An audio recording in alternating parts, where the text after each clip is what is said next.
Good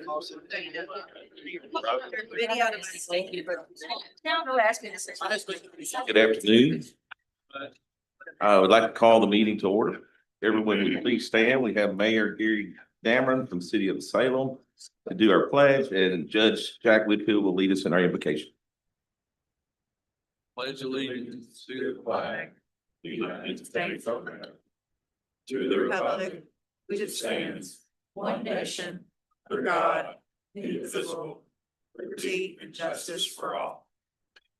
Dear Heavenly Father, we thank you for allowing us to be here today. We thank you for the positions you have put us in. We ask for your wisdom and guidance in our lives. We thank you especially today for all the emergency management people that are here today and the jobs that they do. We hope they are never busy, but we are so glad that they are here and that you would lead and guide and direct them, Father. Thank you for this food. Ask you to bless this day and bless each and every one of us. In Jesus' name. Amen. Okay, we have the minutes from our last meeting in your board packet. Need a motion to approve. Is there a second? Second. All right, all those in favor say aye. Aye. Any opposed? All right, moving to our financial report, Lee Wilson. Good afternoon, ladies and gentlemen. In your packet, you will see the financial report for July of 2025. Currently, we have expended 4.73% of budgeted expenditures. You may notice that only 1% of revenues have been invoiced to date. This is due to the timing of the billing cycle, which occurs on the 15th of each month. As a result thereof, the invoicing rate appears lower than expected, but that shall normalize as we pass through the fiscal year. If there are no additions, questions, or corrections, Mr. Chairman, it's submitted for approval. All right, is there a motion to approve the financial report? Make a motion. Is there a second? All right, Jack, it's feeling, all those in favor say aye. Any opposed? Happy years. Treasurer. Very professional. All right, now we'll move on to our federal and state reports. First up, Ms. Morgan Alvey with Senator Mitch McConnell's office.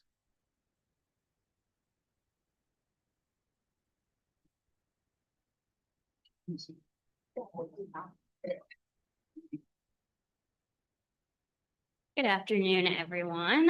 Just give a brief legislative update. So Congress is currently in August recess. Senator McConnell was in West Kentucky last Tuesday. There was a big announcement up in Paducah regarding the General Matter uranium re-enrichment plant. So that was a really big announcement. I know my colleagues, they may talk some more about that as well, since their bosses were both there as well. But the Senate will be out until after Labor Day. Prior to adjourning for recess, there were a few appropriations bills that passed the Senate. There were 3 out of the annual 12. One of those is the Milcon VA bill. I know that's always important to this region and our friends at Fort Campbell. Still a long way to go in the appropriations process. Of course, end of the fiscal year is September 30th. And on the Senate side, we only have 3 out of those 12. So if you have any questions on that process or anything in particular, please let me know. And then I would also note, I don't know where Mr. Slinker is, but oh, there we go.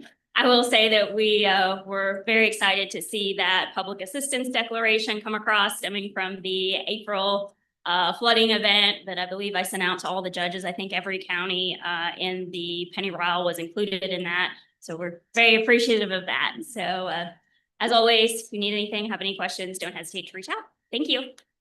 Thank you, Morgan. Next up, Austin Weatherton with Congressman Comer's office.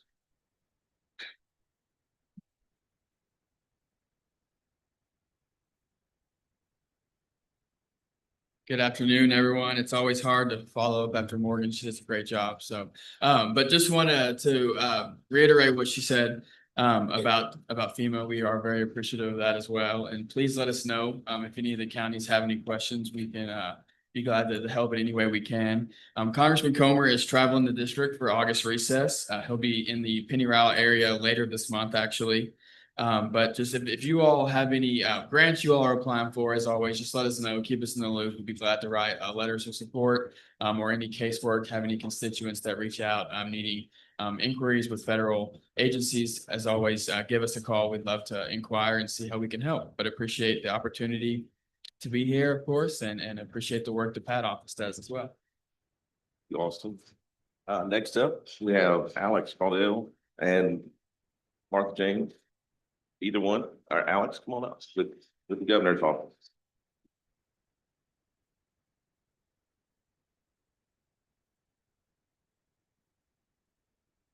And everybody, I'll be brief. I'll leave most of my time to Martha James. She was staff from the governor in Pennyroyal a couple weeks ago. So we're talking about that great visit as well, but great to see Colonel Jeremy Slinker. He's a great leader, Kentucky, and so thankful to have him here in the position you're in. So good to see you again, friends.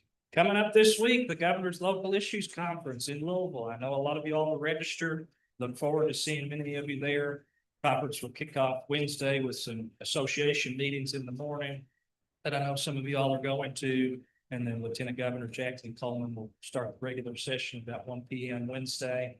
Governor Beshear and Rocky Atkins will speak at the luncheon on Thursday at noon in Louisville at the Golf House. So I look forward to seeing many of you all at the conference then. If we can ever be of assistance, please don't hesitate to reach out. Thank you.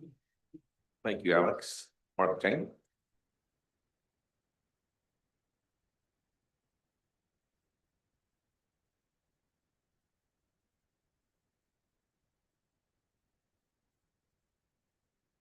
I had the pleasure of filling in for Alex 2 weeks ago, and it was nice to see the governor attend the ribbon cutting.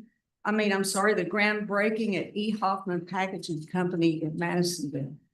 I mean, as the governor says, it's so exciting every day to see Kentucky develop more and more businesses. So after that, we did the ribbon cutting at the Hopkins County School new gym, where they also have a tornado shelter. And in light of everything going on, how wonderful it is to see them step out and do that. You know, and I want to echo something the governor says about what a good job he thinks FEMA's doing now. With their work on the ground, he said it's the best that he's seen.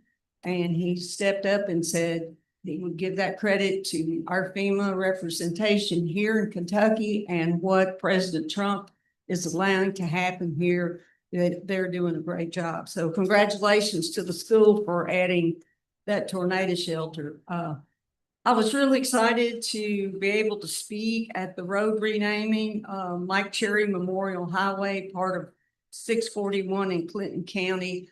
Gail Cherry was there. A lot of people were there to talk about the things that Mike had done while he was in office. It was well deserved, I think, for him to be given that honor of part of that road. Serving with Mike Cherry was something those that knew him, knows how he was. And as he said, moving along smartly, which meant stop talking and get over it. So I'm going to do that. One last thing I do want to say is talking to the AARP people over here, the governor, along with AARP and the Better Business Bureau and the Public Protection Cabinet, has launched a stopscam.ky.gov. Is that right? Okay, good deal. And you can go there, you can sign up to get scam alerts. You can sign up to report scams, and it's so very important how many are out there and how sophisticated they are. And it's not just through your computers, it's phones. And our senior citizens need our protection so very much. So if you have a senior in your family and they're not computer literate, as my husband's not, sign up for them. You get the messages, try to keep them informed. So thank you all for doing that. I know it took a lot of great work putting it together, but I think we're judged by how we protect our seniors. So that's all, Mr. Chairman. Thank you so much. Okay. Now for our staff reports. First up, Amy Pro with Community and Economic Development.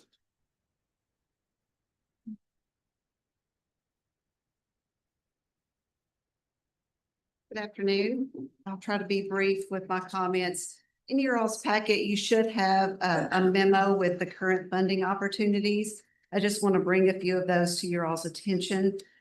We have several there that will be closing at the end of this month. The Kentucky Infrastructure Authority Waters Program will be, the application deadline will be ending on August the 29th, as well as our DRA opportunities. The SIF program is typically a rolling basis application. However, DRA has decided to close that at the end of August. So if you have any of those infrastructure projects, let me know and we'll get those in by the end of this month. That their traditional CDAP application has opened with a 30-day window, and that will be closing on August the 25th. And that's for those activities for public infrastructure, water and sewer, transportation infrastructure, as well as those business, job training or employment related activities in that program. The EDA FY25 Disaster Supplemental Program is currently open. That is one as well that has a rolling application basis, but we've been in contact with our EDA state representative regarding some applications for that program, and they are encouraging us to get those applications in as soon as possible. They will be funding those as they come in and they deem those projects eligible. A couple of new ones on the last page of that memo, the Kentucky Department of Libraries and Archives Local Records Program. If you have any records management or digitization projects that you need to undertake, that's a wonderful opportunity there, as well as your litter abatement and illegal open dump programs. Hopefully, all of you judges received an email from Lisa Evans regarding those programs, and those applications will be due in November. Behind that in the package should be the intergovernmental review report. Hopefully you've had a chance to look at and review those projects that were included in that report. If you have any additional comments there, you can let myself or Jared know. And just a date to put on your calendar on August the 27th here in this room. We'll be having our Regional Transportation Committee meeting at 10. Followed up by the Water Management Council at 11:30, and there will be lunch served in between those two meetings for those that will be attending both of those meetings. Unless I have any questions, that concludes my report. Thank you, Amy. Next up, we have Jill Collins with Health and Family Services.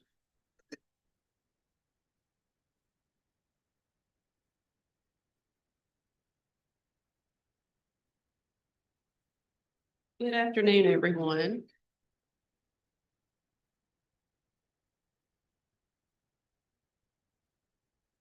Okay.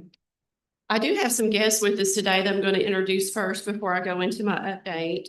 We have AARP Kentucky here with us today. We have Charlotte Whitaker and Carla Wallace.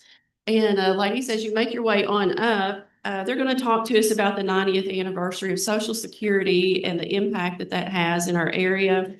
There are some handouts on the table that I would like you to be able to kind of look at while they speak. And then I do think that there is a proclamation that the board can review as well, that we will ask the board to review. And then Judge, if you'll follow up on that. But this time I'd like to have Charlotte and Carla come and speak with us about their update. Well, it's always such an honor for AARP to come to this area. I have so much respect for your ad. I worked very closely, as you remember, a few years back. AARP Foundation donated over $1 million for your area, and I think your ad got 50,000, right, Jason? And Jason and I spent some time with Congressman Comer and going about seeing the devastation, but also seeing the folks that needed our help. And we were able to help the 3 ads actually during that time with the help that was needed there. I've been to all your senior centers, I believe, in a project we did a few years ago. And you have some great senior directors. I was a senior director for 27 years in Ohio County. I always said I took care of the no-goes, the slow-goes, and the go-goes. So, but having said that, when I was much younger, I took 100 to Hawaii. So, but it's all about making memories. We know that. we're excited to be celebrating the anniversary of Social Security, 90 years. Folks have been, and you know, we have folks that have, I don't know that they've been drawing Social Security 90 years, but probably 70 years, because we have people over 100, but it's amazing. How many here are drawing Social Security? Well, it puts in a lot of money, and on your tables, you will see each county broken down. How many over 65, how many under 65, and how many children are drawing Social Security in your counties. And the economic development part of that is huge. So we've been celebrating across the state. Carl and I was with the governor last Thursday, and he signed the proclamation there in the Team Kentucky room, and that was exciting. And we always appreciate him. And on the 14th, he will be lighting up the mansion in blue for us. So it's a big month. Can you imagine judges and mayors? Can you imagine how life would be without Social Security? You know, you can tell at Walmart and IGA, wherever, you can tell when those checks come in, can't you? And how important they are to those that draw those. You know, we're in a farming community, and that Social Security check is all some of our seniors receive. They don't have a pension check or so forth. So it's so very important. Congressional reps, don't forget the reauthorization of the Older Americans Act. We'll be making some calls to you all because that's so important to Jill and all the folks in aging across the Commonwealth. And again, it's so nice to be here. Thank you, Jason. Thank you for allowing us to come. We appreciate it. And Jill has been a friend for a long time, and we appreciate her. So I'm going to let Carla give you some Kentucky statistics about how important Social Security is to the Commonwealth.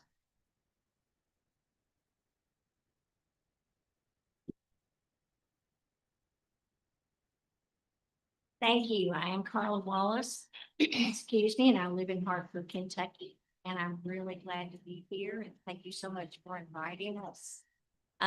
First off, I want to say a special thank you to our congressional and Senate representatives here for listening to all of our comments when our government was talking about doing some major changes to Social Security. Our senior citizens, because of AARP USA, they got our senior citizens out and involved and all just ramped up and aggravated, really, to be honest with you, about the possible changes that was going to come down through to the Social Security offices and the telephone services. So because of that, AARP ramped up all these people, and I know they were bombarded with emails and phone calls from senior citizens, you know, saying, please don't do these, please don't make these changes because it is so inconvenient for our Social Security recipients. You know, many of them are disabled, and to possibly have to, you know, right now in my area, we have a Social Security office in Owensboro, which is near to my home. And I'm sure you probably have one in your community, if not Hopkinsville, probably in Madisonville. So if they had to leave in our case, we would have to come to Hopkinsville area instead of going to Owensboro area to come over to the Social Security office. So they listened, and we appreciate that so much. So thank you for that. And thank the people you represent for us as well, too, please. Okay, back to Social Security, in a little bit more detail. In 1935, Franklin Delano Roosevelt is the president that enacted the Social Security law. And so, as Charlotte has talked about, where would we be? Where would our citizens be without Social Security? And indeed, our Commonwealth, the states across the United States, because in Kentucky alone, with the money that is coming in from Social Security in various forms, whether it be from retirees or it be children, disabled children, or possibly survivor staff or spousal survival money coming in from Social Security, it's over $16 billion to the Kentucky economy. So think about that. You know, take that $16 billion out of our economy, and that's a chunk of money out of our economy. So it's a big deal. It's a real big deal for our Commonwealth of Kentucky. 1 in 5 Kentuckians receive some form of Social Security. And it's big. And as Charlotte has said, that on your table, there are a package of statistics that gives you information about each one of the counties in the Pennyroyal area. I'm not going to go over that with you. You can look at that. But just from the money that comes in to the Pennyroyal district on the retirees alone is $924 million. Think about that one. That's a lot of money. So, you know, and then, I mean, the financial impact is huge. But when you think about, in Kentucky, about 1 million of our citizens, that money they receive takes them out of the poverty level too. So it's just a huge impact on the Commonwealth of Kentucky and on our citizens. And I know you've got a full schedule today. I'm not going to go into any of that, anything else, but if you have questions, you know, please feel free to ask. I may or may not be able to answer it, but anyone have any questions or anything to add? I do want to add one more thing. Those of you, all of you are working and gainfully employed in here. We want you all to go ahead and work as long as you can. And we want you to employ more and more people to pay into our system so we can make it more solvent. And again, thank you so much for your time. Thank you both for being here. Thank you, ladies. And again, thank you to AARP Kentucky. They've been a really good friend to us here in Pennyroyal. So we do have a proclamation that's on the table, and so. You should have a copy in your packet. Or on the table. Yeah, Okay. those are on the table for your review. And at the end, judges, if you all decide to sign that, then we'll do that at the end. Okay.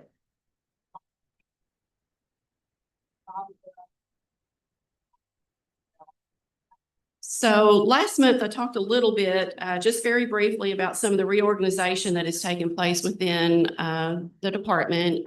We've renamed the Area Agency on Aging to Health and Family Services. We still serve as the designated Area Agency on Aging.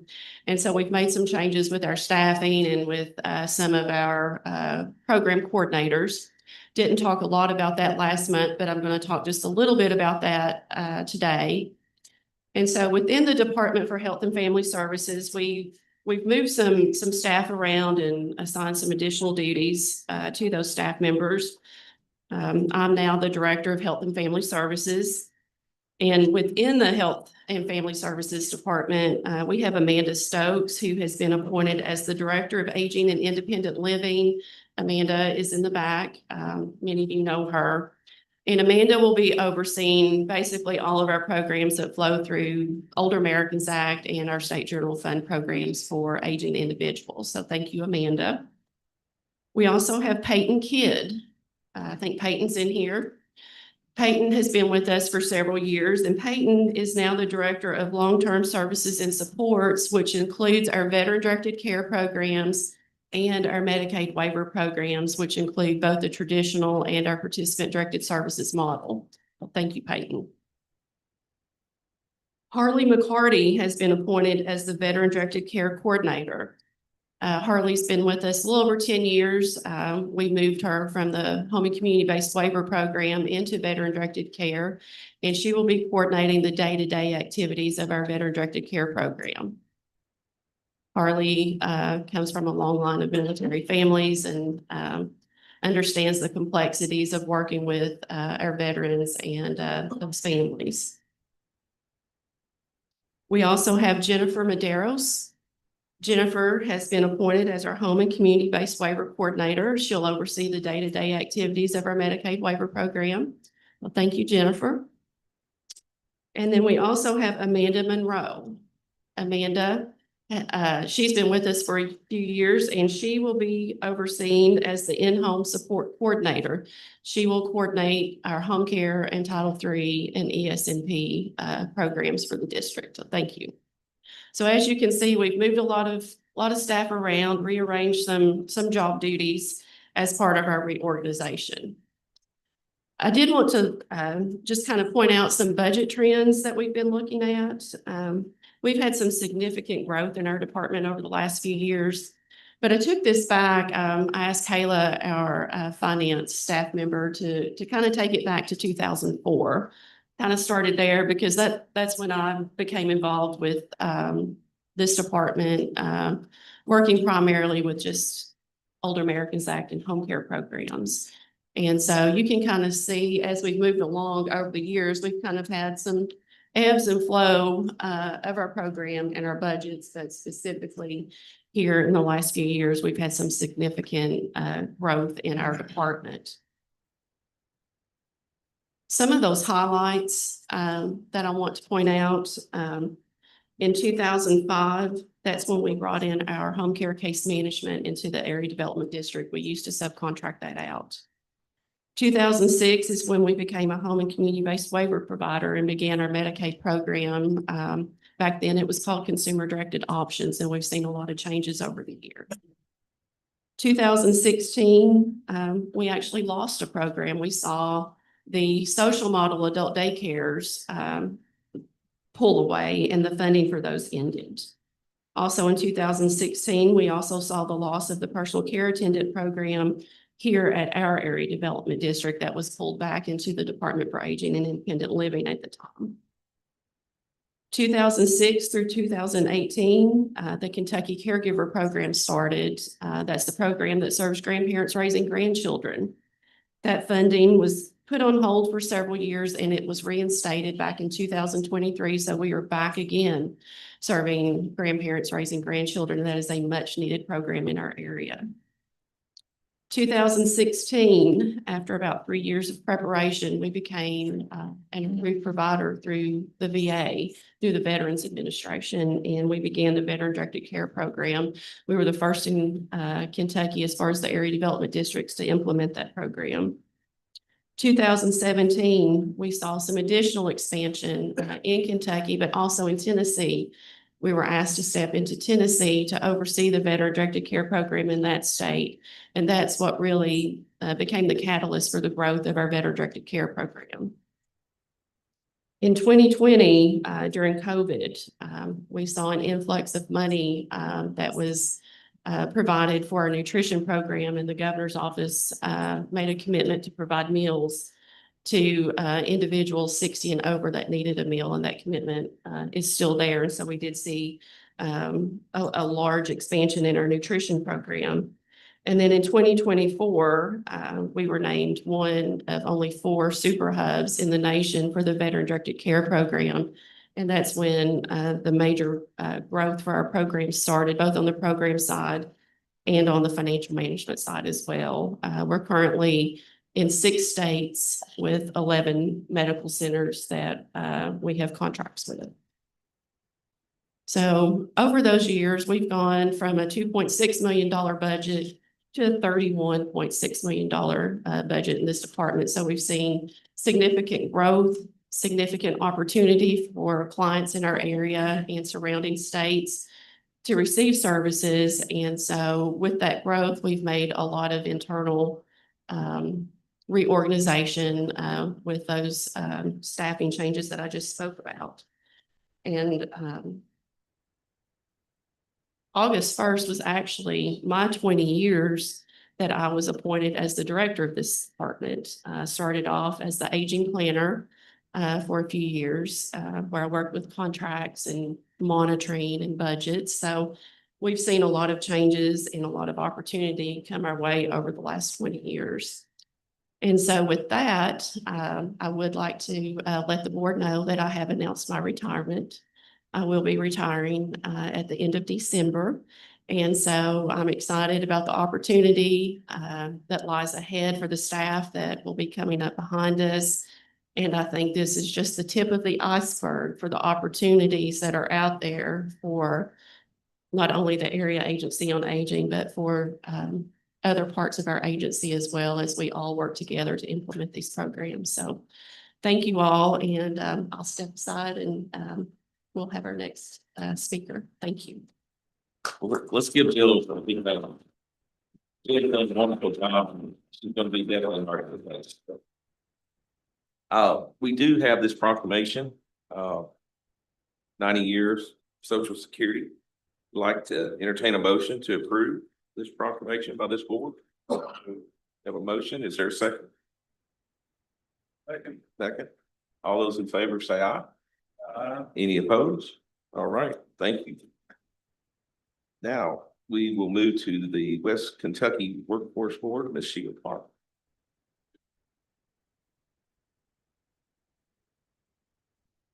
Good afternoon, everyone. We just have a few reminders for you, and then I need to kind of ask the judges a question. We have received our disaster grant, and if any of you all are still hiring individuals for cleanup, if you'll let us know, we may be able to assist you with that. We just received those funds a couple of weeks ago. And we are also started working with letting the individuals in the counties know that we do have that fund in place. The West Kentucky Workforce Board will have an executive committee meeting in the morning at 10:30 at the virtual meeting. And we're talking about a Delta Regional Authority grant. Amy's going to help with that. And we have a few things that we need to take care of in discussing and preparing for that grant opportunity. Also, we have once a year an event that's called the Workforce Consortium meeting. And that is a meeting of all of our judge executives that make appointments to the Workforce Board. And this is their opportunity to hear about performance standards and where we are in meeting performance, which we have done an excellent job over the years in doing that. But we have to have their knowledge to look at what we're doing and make sure that they understand that as they try to make the correct appointments and have the right mix of people on the board. We also talk to them about budgets and what dollars are available or what dollars we might be going after. And we discuss that with them. And we are in hopes that we can do that in a short period of time. Usually the meetings only last about an hour. But we did ask the judges if you would check your calendar for the 21st of August in the morning. That's a Thursday. And just kind of give me some feedback before you leave for sitting in, if you might be available. We have 17 judges, the 9 Penarol, the 8 Purchase. And then we have to have 12 of them at the meeting. So it's difficult. We can't have a proxy for anyone. So it's difficult to get them all together on the same day. But if you all just look and let me know, that would be helpful. Thank you, Mr. Chairman. Any questions? Thank you, Sheila. Moving to our new business, their monthly, the monthly code of ethics report, there were no issues. This is also, August is also National Emergency Management Awareness Month. So if you are emergency manager within your county or your region, would you please stand? All right, let's get it. I'd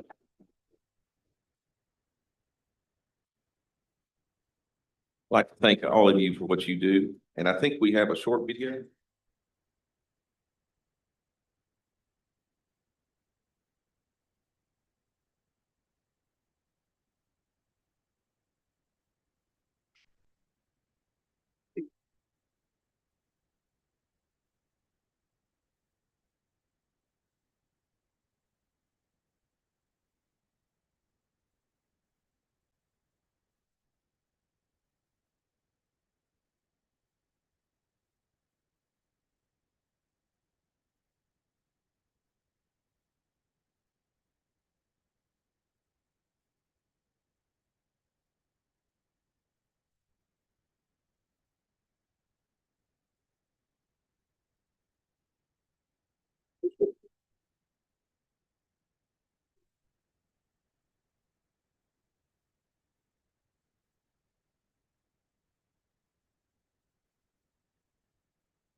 Thank you. We have a very special guest with us today. Colonel Jeremy Slinker has built an impressive career in public service spanning over 3 decades, with a strong focus on law enforcement and emergency management. A 1993 graduate of Eastern Kentucky University, Slinker began a professional journey with the Kentucky State Police, where he served for 27 years. Slinker started his career with KSP as a dispatcher in 1993, graduating from the State Police Academy in 1995 and being assigned to Post 7 in Richmond. Slinker steadily rose through the ranks, taking on supervisory roles and command positions in post operations, special operations, drug and special investigations. In 2016, he was appointed to the KSP command staff as the Special Enforcement Division Director, and later promoted to Executive Director of Operations in 2017, attaining his rank of Lieutenant Colonel. Before transitioning to emergency management, Slinker also served as the Director of the Ranger Division for Kentucky State Parks at the rank of Colonel, showcasing his versatility in public safety roles. In March of 2022, Slinker took on a pivotal role as the Director of Kentucky Emergency Management, appointed by the governor. This position capitalized on his extensive experience in crisis management honed through the years of working with KSP and the state parks during disaster events.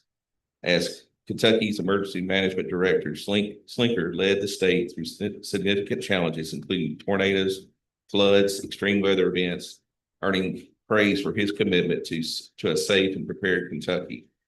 His tenure at KYEM lasted until late 2023, when he left to join the Federal Emergency Management Agency as the federal coordinating officer, marking a shift to a national service.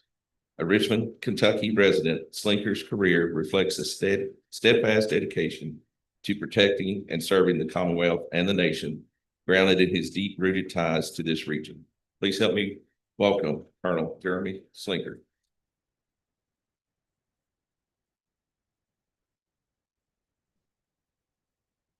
Hey, thank you, Judge. Sorry you had to read that long version and say Slinker that many times. It gets it.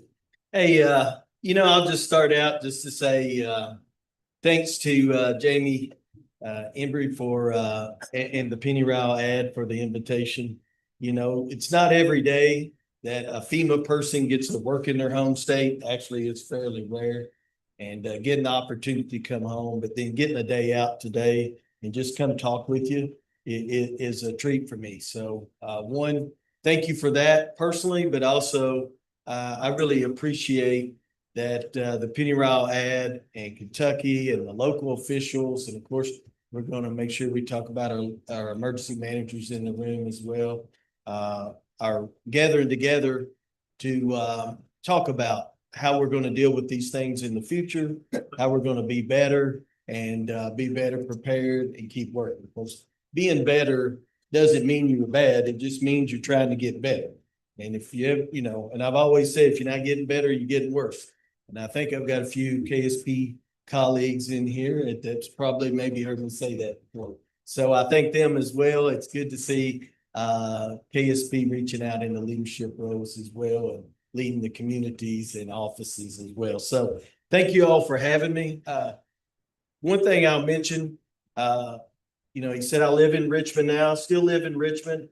My position covers the southeast of the United States. That's the 8 southeast states, kind of Kentucky, Tennessee. And then if you go to the coast in North Carolina and work around to Mississippi, is my primary states. I can technically be deployed anywhere, but usually the southeast is so busy, you don't get out of the southeast. We get a lot of help from other regions, but you rarely get to leave. But I'd be remiss if I didn't say I'm a Greene County boy. And just in case I've got anybody in the room from that area, I want to make sure whatever my life's problem is, because I had a good start doing Greensboro, Kentucky. So I want to make sure I get that in. And then some of the things you're going to hear us talk about hear me talk about, I'm sorry. You know, federal coordinating officer, that's my title now and the position I am with FEMA. And you heard here, that's what emergency managers are, they're coordinators. And that's my role with FEMA. It's not be in charge of anything or you know, come in and take over anything. You come in and support at the federal level and you coordinate. So no matter what level of government you're at in emergency management, you're a coordinator. And I've been on the front end of a lot of serious things in my career as a responder. And I will say today, I didn't recognize how important the emergency manager was behind that, helping us get supplies or pulling somebody in to help us. But sometimes when you're in a single role, you're really focused on a single thing that your job is. An emergency manager is looking at it broadly. And they're seeing where there's gaps or where we may run into troubles, and they're bringing in assistance. So, you heard the progression of my career, how I ended up here. You know, there's one place you can give that credit to. I can't explain it. You know, the Lord's laid me on a path, and I've just followed it. And here I am as emergency manager with federal government. But part of that coordination comes with everybody so far that's spoken here is a part of this, you know, a part of what we come together for in emergency management. You know, you heard from our local officials, you've heard from state officials. I appreciate you know, our state officials talking about FEMA and what we're doing here in Kentucky. We'll never say we're perfect. We strive to be better every day, but it really means a lot to me that you do recognize and the governors recognize, you know, their efforts. It helps in a lot of ways. It becomes contagious to do good when people recognize you. And I think it's why we're here today. We're going to recognize some folks too this month because it just becomes contagious to keep going and doing good as well. But our congressional staff that spoke here today, you know, that's one of the first things I do. I know I've got somebody here watching out after me to make sure I got here on time and everything. I'll just share how good Gail really is with our external affairs office. That's kind of like public information office in some of the other areas. I got a message on my calendar that the meeting was starting at 10:30. She's good. She put it on there for an hour ahead of time. And she just reminded me before I got up 15 minutes because she knows me good too. So we're working through that. But, you know, that's one of our top things is not to shy away from the congressional inquiries because that's where the constituents go and they need help. Well, that's great because we need to know if we don't know someone needs help, we sure won't help them because we just don't know. But when we know someone needs help, we're going to reach out and help them. So that's where you'll see the word coordination as we go through this is we got to all coordinate and be one team.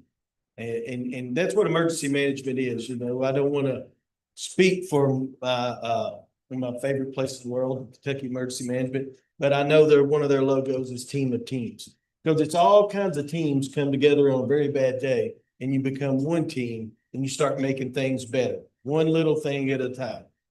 It doesn't happen immediately. It doesn't happen as fast as any of us wanted to, but one thing at a time, emergency management, emergency managers, and then the teams all around emergency management, those that they call on, starts getting better a little bit at a time, one thing at a time. So Emergency Management Awareness Month. I think it's important because it's always been here, emergency management. But I think whether, I won't say this is a good thing, but I think by circumstances, it's becoming a career that is starting to get recognized, and it is starting to become a career for a lot of folks. A lot of folks have been doing it a long time, but maybe not everybody recognized who, as you heard in the video, was they're behind the scenes and they're making the call, or they're ordering the water, or they're putting in the order from here that goes to the state emergency operations center saying we need supplies. So we may have not known that. So I'm proud that I've been able to step into this field, but I'm also proud of our emergency managers that are here with us today across the state and across this country, because the storms aren't allowing us to sit back and relax, and you don't get long to get better. You got to kind of a lot of times be doing as you're doing. And that happens a lot in our business as well. But your citizens are going to depend on them more and more as we go forward. You know, I don't know how storms are going to be in the future. I just know, you know, if you go back about 4 or 5 years, I know what they've been doing. And, you know, and if it lets up, let's all celebrate that we're super prepared and we've all got everything we need and we're ready for it. And let's just be glad we're not dealing with it. But that doesn't seem to be what's going to happen. I think we're still going to have some challenges going forward. But from the time that of my role in 2022, first of 2022, picking up on, you know, the storms that were out here, the tornadoes, and then moved into the floods later on that year.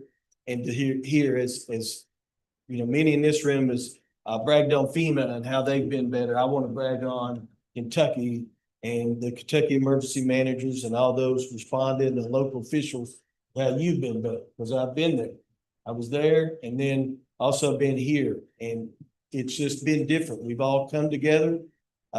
We've learned how to work together, how to communicate together. You know, the challenges is we've got our worst day, and you take 3 levels of government that all has their own rules, and then you mash them up in a pile and try to like come out with a good idea. And that's tough.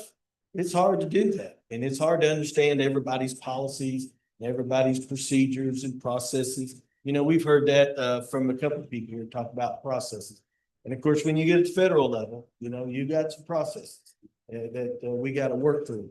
But the readiness of all of you all in these last few events has been astounding, and that's benefited because I think all of ours focus is that public entity or individual that was impacted by the storm.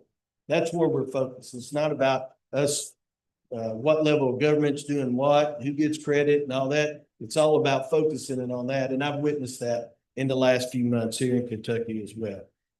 You know, the one thing that I'll say is the old saying, locally led, state managed, federally supported. And that stands true before, it stands true today. It's always going to be locally led. The state, I can't tell you how fortunate speaking on behalf of FEMA are that we're working in such a state that will stand in and get in there with you stride for stride like Kentucky does. You know, first when I came back in February, I was out of state working in another one. The February floods were coming in, got a few texts from your state director saying it was getting bad. Then I got some from, you know, internally from FEMA asking if I was able to maybe go back to Kentucky. And I wasn't at all excited that Kentucky was having more disasters, but I didn't take too long to pack a suitcase and hit the road and drove through the night and stood in the EOC the next morning. But your governor set high expectations right off the bat. I knew what they were already. I've heard them before, but I got to get them from a different angle this time, you might say. And he laid them out to me, and that's what we've took with us to try to make sure, you know, we do the right thing here and help as many people as we can, and as many of our applicants that were had damages from the storm as well. And really, as I close up, you know, because I'm watching Gail, she'll probably give me the eye here, man, or nod or something. You know, a lot of people's asked, well, what was different or how was it different?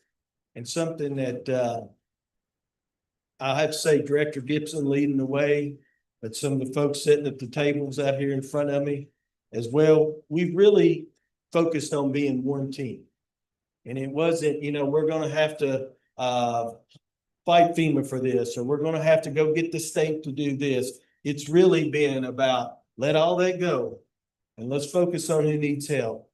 And then let's all pull together whatever we have.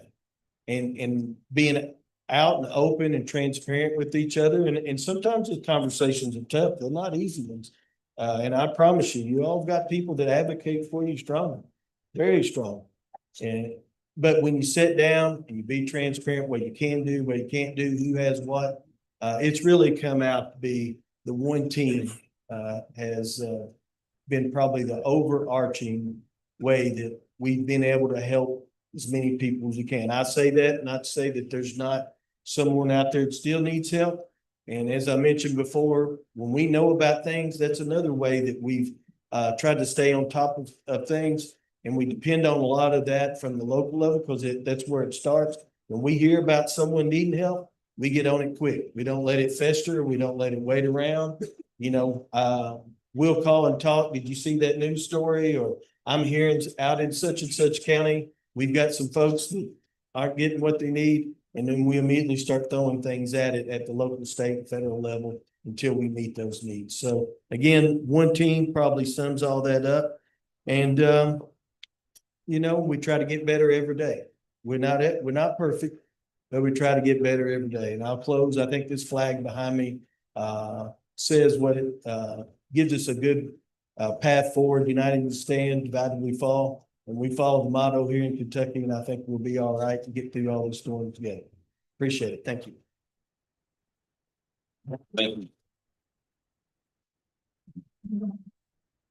This time I'll turn it over to our director. All right, well, Colonel, thank you for joining us today. I fortunately or unfortunately, I've had an opportunity to work with Colonel Slinker on a number of different disasters and other events that have occurred across that region. But one thing I will always remember about him and knows how he works, when he commits to something, he commits to it. And I witnessed that working with Marion and in their situation when that first happened. And you were at the table in the weeds from day one on that. So I appreciate that. I've seen that over and over from you. And I also want to say a big thank you to our emergency managers.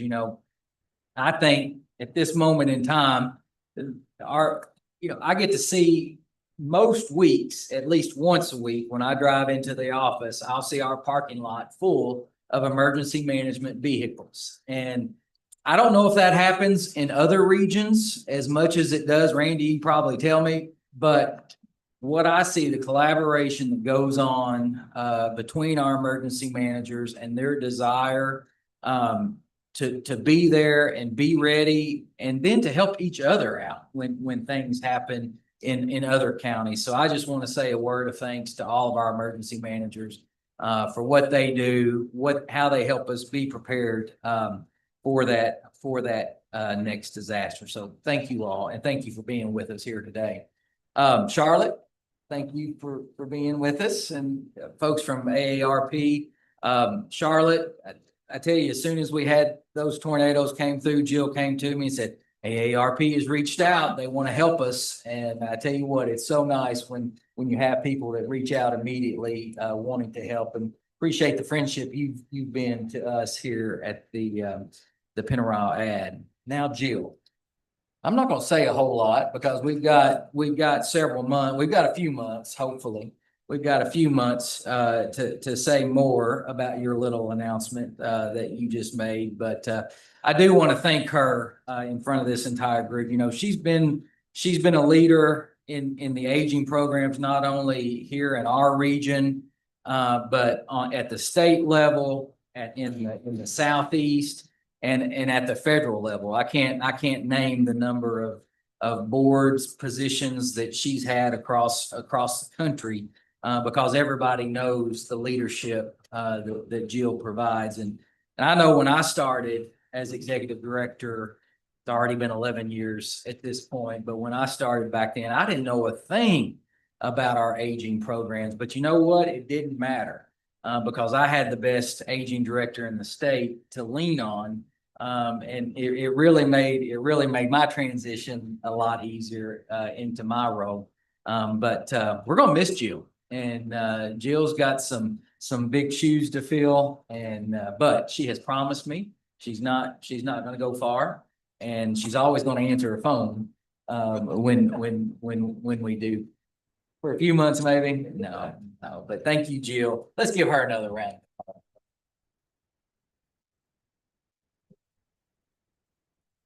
In your packet, I want to make you aware of just a few final things. You'll find an invitation to our annual Pride of the Pennyroyal Industry Appreciation event.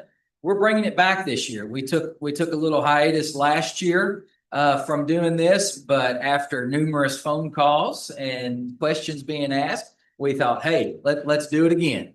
So on September the 25th down at Lake Barkley State Resort Park, us and our economic development groups across the region are going to be hosting an industry appreciation event, Pride of the Pennyroyal. We're going to have, as you can see here, a number of different things scheduled. Most will golf, but if you don't golf, we have some other activities, including a little houseboat cruise for individuals. But we'd love to invite you all to attend as well and take that, because I know you like to thank your industry partners in your counties and in your communities as well. So if your September the 25th is open, put that on your calendar.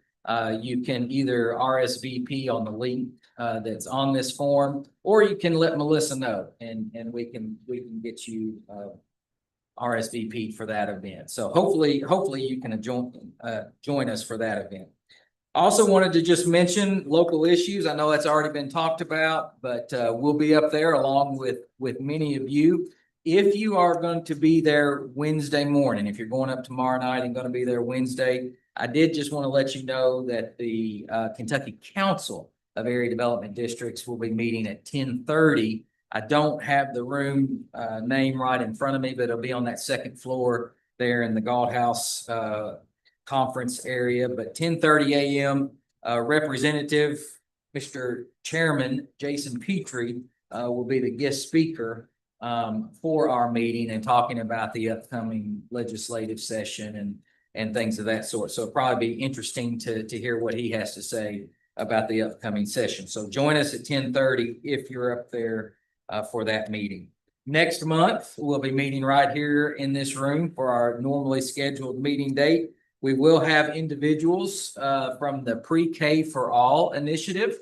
This was a request from the governor's office. I think they're trying to get out to all the area development districts to talk about the Pre-K for All and answer any questions that folks might have. So mayors and judges, feel free to, and citizen members, feel free to invite your education partners. As you can tell, we always want to have guests here at our meetings. So feel free to invite those education partners as they might want to attend as well. Mr. Chairman, that's all I have. If there are any questions, I'll be happy to answer those, but if not. Any questions for our director? Is there any other business before we adjourn? If not, I'll entertain a motion for adjourn. Motion. All right, we got a motion and a second. All those in favor may leave. You oppose, you may stay.